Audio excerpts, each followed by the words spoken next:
Hello, beautiful ones, and welcome back to my channel. If you are new here, my name is Leisha, and I have been documenting my leveling up journey. I am not only working on becoming a more elegant and feminine woman, but also building wealth and becoming affluent along with my husband. So many of the women here, I know that you are married and you're looking for ways to increase your income, work with your husband on that. I really think that when you're first starting out, that's so important. I have 5 ways that I'm going to share with you very specifically. Some of these ways I have actually used for our family to increase our income, and you may find these inspiring. You may start to think a little bit outside the box. That's what I want to encourage you to do here. Really quick before we dive in, I will mention that some of these side businesses or side hustles, if you'd like to call them that, they may allow you the extra bonus of being able to network with high net worth individuals. So just something to think about, that you can also build your income and network your way up to the next level. So let's go ahead and get started with number 1. The first thing that is at the top of my list is selling vintage or gently pre-loved clothing or items around your house. I have actually been able to say, okay, I want to go purchase a new item of clothing for my closet. I don't think it's in the budget this month, but looked around in my closet and realized I have some things that I no longer wear. They're still in great condition, so I went ahead and listed them on my Poshmark. This is a way that you can not only, let's say you want to pay off debt, you want to increase your income for other goals that you're saving up for, but you could just use that money to replace items in your closet. Same thing that goes for items in your home.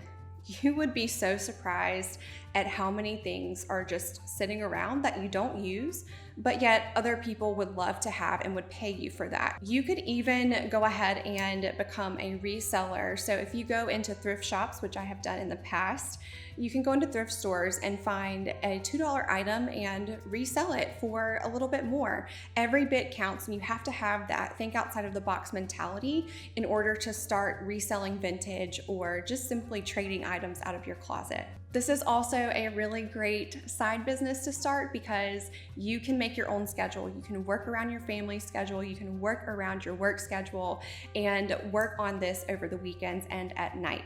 So this is why it's one of my favorite things to do, and I think it's quite easy for all of us, if we're just getting started with leveling up, to go ahead and resell things. Idea number 2 that I have for you is to become a virtual assistant. It's even better if you can be a specialized virtual assistant. You will be able to possibly even network with high wealth individuals as an executive assistant.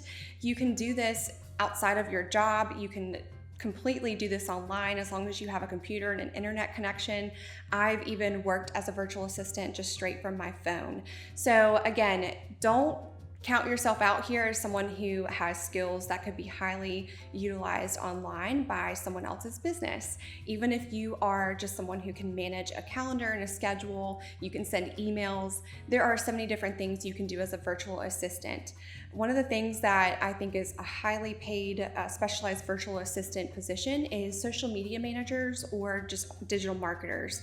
If you have any of those skills that you think would benefit a business owner who's an online business owner especially, then this is going to be something you would really want to look into getting started with, becoming a virtual assistant. Idea number 3 that I have for you is event planning. So if you ever planned a wedding, planned a bachelorette party, I know I've planned a couple of bachelorette parties, you probably have the skills that it would take to become an event planner. If you put those together with some marketing and networking and knowing some people who are going to be hosting events, this year I think events are going to explode. So a lot of people are ready to get back out, socialize, have their in-person events. Even better if you can become a virtual event planner. Those things do exist. Event planning is something that sounds like a lot of fun. If it doesn't sound fun to you, of course, do not add this as another source of income. However, if you are looking for something to do on the weekends and you also want a side business that allows you the bonus of networking with people, then event planning may just be for you. Now, the 4th thing that I wanted to share with you is actually something that I do use for a source of income currently, and that is trading in the stock market.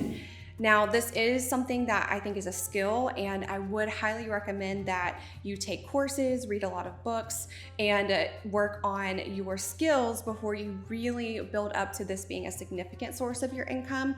However, trading can be, again, accessible from the internet. You can spend Monday through Friday, early mornings, especially if you're out there on the West Coast, you can trade before the sun even comes up and you have to start your job for the day. You can also just swing trade. You can enter trades and hold them for a period of time before you exit. So those are especially great for people who are busy. But my point is that trading can be a source of income.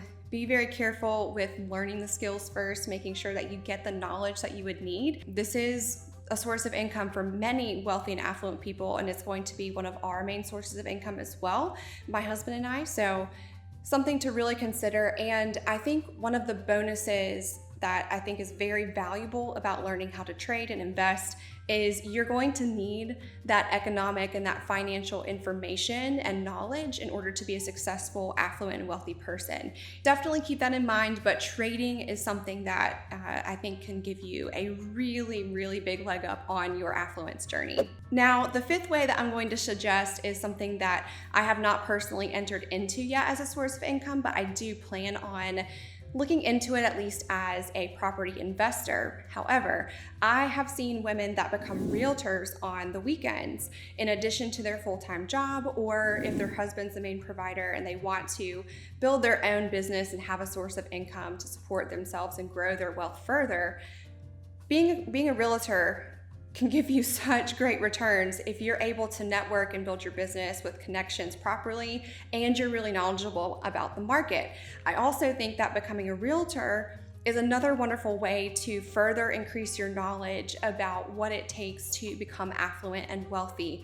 So if you feel like you would just have so much fun selling someone a home, helping someone buy their first home, then gosh, like becoming a realtor would be it. I know a lot of realtors that do quite well. And of course, it depends on the area that you live in. But if it's something that you've been thinking about, this is your sign. It's something that I would love to go into eventually.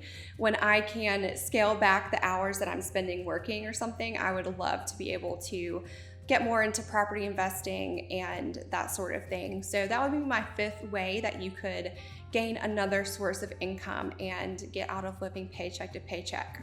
All right, those are it. Thank you so much for watching. Of course, there are some other things that I've done like pet sitting and nannying that have been extra sources of income for me. However, nowadays I want to focus more on the sources of income that I think are more valuable and that offer me the ability to feel a little bit more feminine and elegant. Hopefully these gave you some good ideas. I also wanted to wrap up by saying that adding another source of income that requires your time and attention in the beginning, it's a lot of hard work. There's no denying that. However, leveling up is something that we should be excited to put our efforts into because you know that you're capable. Believing in yourself and actually realizing that you have the talents, you have the ability to succeed and to go after what it is that you want and that life that you want to build is the key. A lot of women sort of think that there's no way out, there's no way that I just have to cut out my things that I love, I have to stop buying, and you do need to be careful with what you buy and how you spend your money. But I find that when you focus on your strengths and you focus on what you can do and build off of, generating more income becomes a lot easier than you might think. So keep thinking outside of the box a little bit here with me, and I hope again that you found these helpful. Thank you so much for watching, and if you didn't get a chance to watch my Q&A video that I put up on Thursday this past week, I will link it right here on the screen for you because I answered a lot of your questions about building a career and income as well. I will see you in the next video. Bye.